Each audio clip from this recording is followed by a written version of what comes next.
எதை தப்பு எங்க நடக்குது அப்படின்றதான் பார்க்கணும். தப்பு யார் பண்ணாங்கன்னு பார்க்க கூடாது. தவறு எங்க நடக்குது நம்ம வாழ்வியல்ல இல்ல. எல்லாத்தையும் மறந்துட்டோம். ஒன்னே ஒண்ணு மட்டும் பிடிச்சி வச்சுக்கிறோம், ஐ எம் முஸ்லீம். அது என்னத்துக்கு? அது சொல்லி என்ன வரப்போகுது? செயல்ல இல்லையே.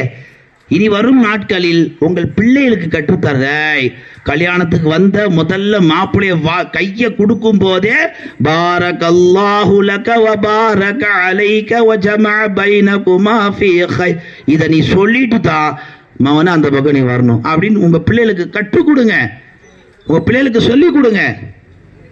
இது நம்ம செய்யாதனால தான் அந்த மணமகள்களை வாழ்த்த முடியாது. ஏதோ 1-2 வாழ்த்ததுனால 60 வருஷம் 70 வருஷம் வாழ்ந்துட்டு 1-2 வாழ்த்ததுனால எல்லாரும் வாழ்த்திருந்தா எவ்வளோ நீண்ட ஆயுளோட அந்த ஜோடிகள் வாழ்ந்துருப்பாங்க.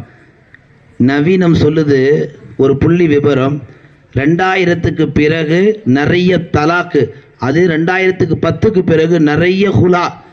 வாழ விருப்பம் இல்லைன்னு சொல்ற எத்தனையோ பேர்ல முஸ்லிம்கள் அதிக மனுக்கள் நீதிமன்றங்களை கொடுத்துருக்குறாங்க. இந்த ஆண்கள் தலாக்கு கொடுப்பதை விட பெண்கள் ஹுலா கொடுக்குறாங்க. இந்த ஆணோடு என்னால் வாழ முடியாது. சின்ன சின்ன பிரச்சனைக்கெல்லாம் நிறைய மன முறிவுகள். இதற்கான அடிப்படை காரணம் என்ன? 2 உள்ளங்கள் சேரக்கூடிய நாளில் ஏற்கனவே சேர்ந்த 2 உள்ளங்கள் வாழ்த்த தவறியதால் 2 உள்ளங்கள் ஒட்டாமல் போய்விட்டது.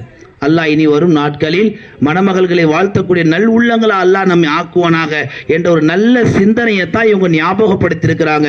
அல்லாஹ் இந்த மாணவருக்கு வருங்காலத்தில் இஸ்லாமிய மேடைகளை ஏறக்கூடிய பாக்கியத்தையும் ஒரு ஹாஃபிலாக ஆலிமாக அல்லாஹ் தஆலா உருவாக்குவானாக. அடுத்ததாக மாணவர் நிஃப்ராஸ் இவர்களை தூங்கும் முன் ஓதும் துவா சொல்ல அழைக்கிறேன்.